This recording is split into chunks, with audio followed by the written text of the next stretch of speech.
आगामी वित्तीय वर्ष में जो प्रस्तावित बजट प्रावधान है वो भी 1,51,282 करोड़ रुपया किया गया है। पिछले साल 88,000 करोड़ था केवल। जब 100 से 125 दिन मजदूरी करनी है तो उसके लिए वित्तीय प्रावधान आवश्यक है, वो किए जा रहे हैं। केंद्र का अपना हिस्सा बढ़ के भी अकेले 95,000 करोड़ रुपए से ज्यादा होगा और ये तो पहला साल है, आवश्यकता के अनुसार ये बढ़ेगा भी। लेकिन ये देखा गया था कि मनरेगा के कारण मनरेगा में इतनी विशाल धनराशि खर्च करने के बावजूद भी उस धनराशि का उपयोग गांव के सुनियोजित विकास में नहीं हो रहा था। विकसित भारत ये संकल्प है प्रधानमंत्री जी का, देश का ही संकल्प है ये, और उसके लिए जरूरी विकसित गांव के बिना विकसित भारत बन नहीं सकता। और इसलिए विकसित भारत जी राम जी योजना को विकास से जोड़ने का काम भी हुआ। ग्राम पंचायत गांव के समन्वित विकास का प्लान तैयार करेगी और ग्राम पंचायत और ग्राम सभा जो काम तय करेगी, जो गांव के विकास के लिए आवश्यक है, वही काम इस योजना के अंतर्गत किए जा सकेंगे। और इसमें 4 तरह के प्रमुख काम: जल संरक्षण के काम, गांव का इंफ्रा, स्कूल, सड़क, पुल, पुलिया, अस्पताल, आंगनबाड़ी का भवन, आजीविका मूलक काम, अगर सेल्फ हेल्प ग्रुप को वर्किंग सेट चाहिए, कोई प्रशिक्षण का स्थान चाहिए, एफपीओज को या पैक्स को कोई अलग संरचना चाहिए काम के लिए, तो वो भी निर्माण किया जा सकता है। और चौथा, आपदा प्रबंधन के लिए अगर किसी काम की जरूरत है, ड्रेनेज का सिस्टम हो, रिटेनिंग बाल हो, उस तरह की संरचनाएं भी तैयार की जा सकती है। लेकिन ये सब करेगी गांव की ग्राम सभा और ग्राम पंचायत।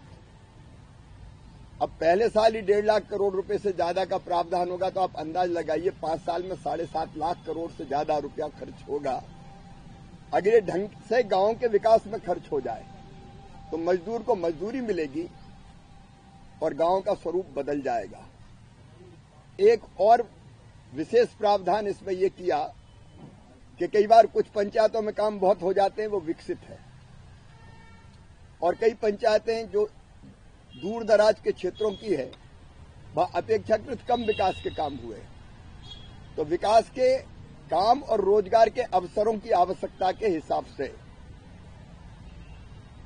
ABC 3 ग्रेडिंग पंचायतों का होगा। मतलब जहां सबसे ज्यादा काम की जरूरत है वो, एवरेज काम की जरूरत है वो, और जहां काम की जरूरत बहुत कम है वो।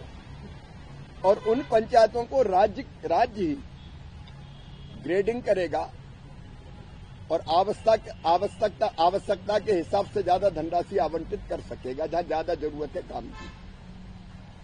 अभी बेरोजगारी भत्ते का प्रावधान तो था, लेकिन आधा अधूरा अधकचरा था, उसको पुख्ता करने की कोशिश की गई है।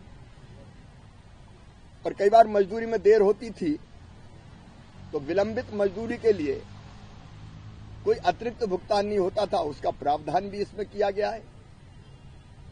और एक बात और कि कई बार जो काम में लगने वाला स्टाफ था, रोजगार सहायक, मैट या टेक्निकल स्टाफ, उसकी तनख्वाह नहीं मिलती थी। 2-2, 3-3, 4-4 महीने शिकायतें आती थी हमको। और इसलिए इसमें प्रशासनिक व्यय को 6% से बढ़ा के 9% किया है। अगर 1,51,282 करोड़ में से 9% आप देखें तो 13,000 करोड़ से ज्यादा होता है। इससे जो इस योजना के काम में लगा हुआ स्टाफ है उसको समय से सैलरी का भुगतान सुनिश्चित हो सकेगा। लेकिन इसमें कई तरह की गड़बड़ों की शिकायतें आती थी। अभी मैं पंजाब ही गया था तो पंजाब के मजदूरों ने शिकायत की कि उनको तो मजदूरी मिलती नहीं, ठेकेदारी काम कर रहे हैं। कई बार सड़क की सफाई और नहर की सफाई के नाम पर पैसा निकाल लिया जाता है। तो इसको टेक्नोलॉजी से जोड़ के यह कोशिश की गई कि इसमें पारदर्शिता रहे, इसलिए पीएम गति शक्ति से भी इसको जोड़ा गया, ताकि अगर पहले से कहीं कोई काम है तो वो दिख जाए, एक काम बार बार ना हो। कई बार सड़क का निर्माण शुरू होता था और बाद में पता चलता था फॉरेस्ट ने काम रोक दिया क्योंकि आगे फॉरेस्ट की जमीन है, ऐसी कोई चीज ना आए। और उसके साथ साथ टेक्नोलॉजी का इस्तेमाल करके भुगतान से लेकर काम के मूल्यांकन तक में पारदर्शिता रहे, इसका प्रबंध किया गया। और एक विशेष बात इसमें यह की गई कि जब खेती के पीक का काम होगा, कटाई का और बुआई का, उस समय राज्य सरकार ये तय कर सकेगी इस समय कृषि में श्रम की आवश्यकता है, इसलिए अधिकतम 365 दिन में से 60 दिन अलग अलग हिस्सों में भी वो बुआई और कटाई के समय इस योजना के अंतर्गत काम को स्थगित कर सकेगी। एक स्वयंपूर्ण योजना है। संसद में मैंने दोनों सदनों में इस पे 8 लोकसभा में 8 घंटे से ज्यादा बहस हुई। मैं 1:30 बजे रात तक बैठ के एक एक सांसद के सुझाव को या उन्होंने जो कहा उसको नोट करता रहा, लेकिन प्रतिपक्ष कि हमारे मित्र चाहे कांग्रेस हो या बाकी प्रतिपक्षी पार्टियां, मैंने पहले ही कहा था कि मैं आप सबको सुन रहा हूं, मेरा जवाब जरूर सुनना। लेकिन उन्होंने जवाब सुना नहीं, केवल हो हल्ला मचाया। कोशिश की गई कि मैं अपनी बात ना कह सकूं, संसद की मर्यादाओं की धज्जी उड़ाई गई, लेकिन फिर भी मैंने दृढ़ता के साथ अपनी बात रखी। सच यह है कि यह योजना मजदूर के लिए भी बहुत उपयोगी है, विकास के लिए वरदान सिद्ध होगी, गांव के विकास के लिए। और उसके साथ साथ इसमें कृषि को भी ध्यान में रखा गया है। लेकिन आज आश्चर्य, पंजाब में विधानसभा का एक दिन का सत्र हो रहा है और उसमें एजेंडे भी ये शामिल है कि संसद द्वारा पारित इस कानून के खिलाफ बात की जाएगी। कोई प्रस्ताव पारित करने की बात है। अब संसद में अगर कोई कानून बना है, विधानसभा में उसके खिलाफ प्रस्ताव पारित करना यह हमारे फेडरल स्ट्रक्चर, संघीय ढांचे की मूल भावना के और स्पिरिट के खिलाफ। राज्य की विधानसभा कोई अधिनियम बनाए तो जिला पंचायत और जनपद पंचायत और ग्राम पंचायत उसका प्रस्ताव पारित करके विरोध करिए, उचित होगा। संसद द्वारा पारित कानून उसको मानने के लिए सारे राज्य हो, केंद्र हो, उनकी प्रतिबद्धता रहती है। ये पंजाब सरकार या पंजाब विधानसभा में जो बाकी दल कर रहे हैं, ये अलोकतांत्रिक है, अमर्यादित है, संविधान की मूल भावना के खिलाफ है, ये अंध विरोध है। हमें तो केवल विरोध करना है, इसके लिए विरोध करेंगे। आप चर्चा में जवाब ना सुनो और प्रतिपक्ष इतना जिम्मेदार हो जाए, विशेषकर कांग्रेस, कि इतने महत्वपूर्ण बिल पर नेता प्रतिपक्षी लोकसभा से गायब रहे, संसद से गायब रहे। जब संसद में चर्चा होगी गायब रहेंगे, चर्चा का उत्तर सुनेंगे नहीं, दादागिरी करेंगे। और फिर बाहर जाके ऐसा माहौल बनाएंगे कि 20 साल की योजना एक रात में ध्वस्त कर दी। क्या कांग्रेस ने जवाहर रोजगार योजना की जगह दूसरी योजना लेकर नहीं आई? एक नहीं अनेकों बार योजना बदली गई है रोजगार की। और पंजाब में तो इतने करप्शन के मामले हैं। अभी मैं रिपोर्ट देख रहा था, ये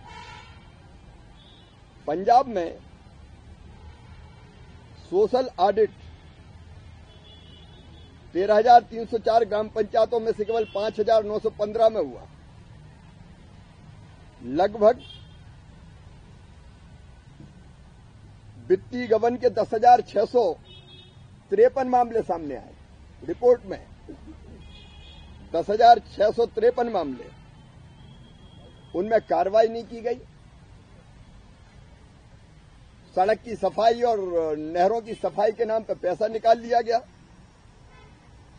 ओवर एस्टीमेट बनाए गए। फिर केंद्रीय टीम ने जांच की और वसूली की अनुशंसा की कि इतनी राशि का गबन हुआ है,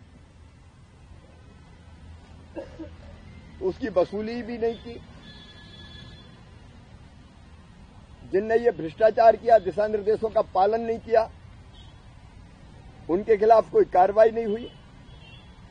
कई अपात्र गतिविधियां जो मनरेगा में अलाउड ही नहीं थी, झाड़ी सफाई, मिट्टी भराव,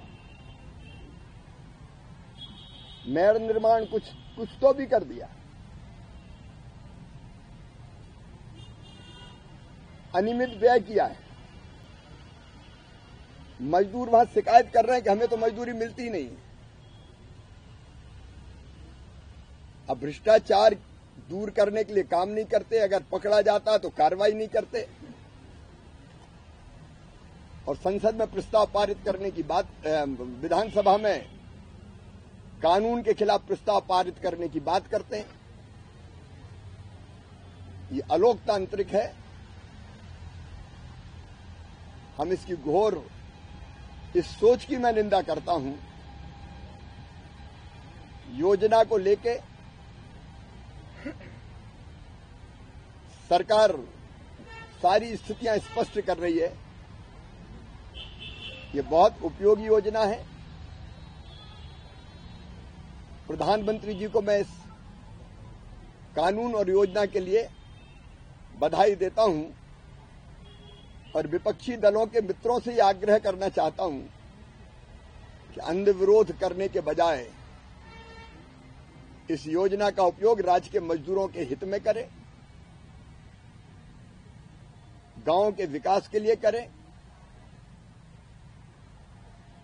इस योजना को ढंग से जमीन पर उतारकर अपने राज्य के ग्रामीण क्षेत्र के विकास, मजदूर और किसान कल्याण के काम में वो जुटे।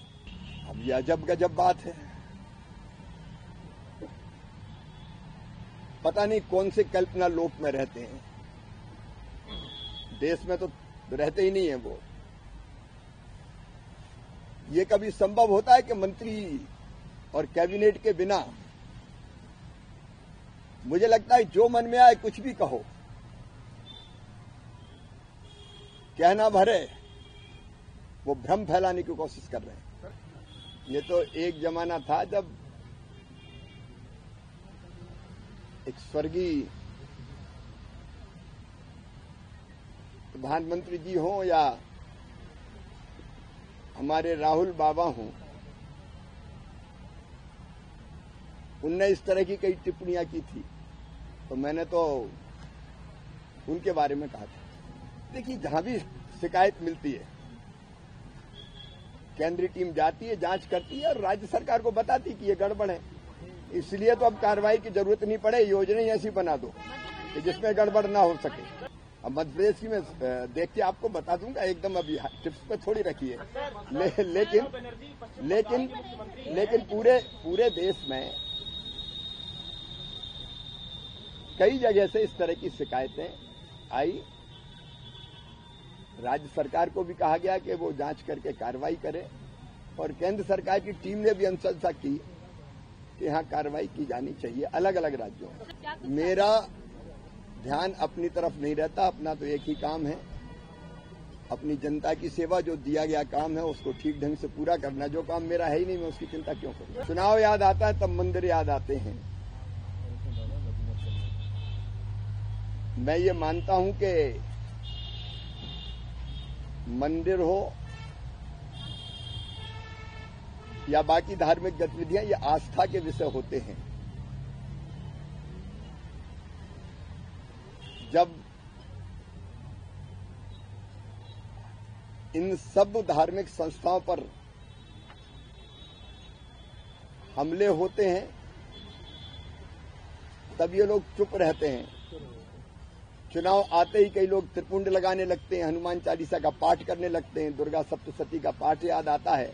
मैं समझता हूं कि जनता इस सच को जानती है। हाँ, वो तो बहुत तेज गति से काम कर रहे हैं, मुझसे कई गुना ज्यादा ऊर्जा है उनमें, तो ऊर्जा और बढ़े और वो प्रदेश की बेहतर सेवा करते रहें, यही मेरी शुभकामना। वो तो जवाब मंत्री जी ही देंगे, तो इसमें मुझे क्या कहना है? या तो दिग्विजय जी से पूछिए, नहीं, मैं कुछ नहीं कहता। अपने बुद्धि और विवेक से काम करते हैं। कानून में ही सुनिश्चित की गई है कि रोजगार देना पड़ेगा, नहीं दिया तो बेरोजगारी भत्ते का पुख्ता प्रावधान है। मध्य प्रदेश गान तो होता रहना चाहिए, होना ही चाहिए रेगुलर रूप से, क्योंकि ये नई सरकार को 2 साल पूरे हुए हैं।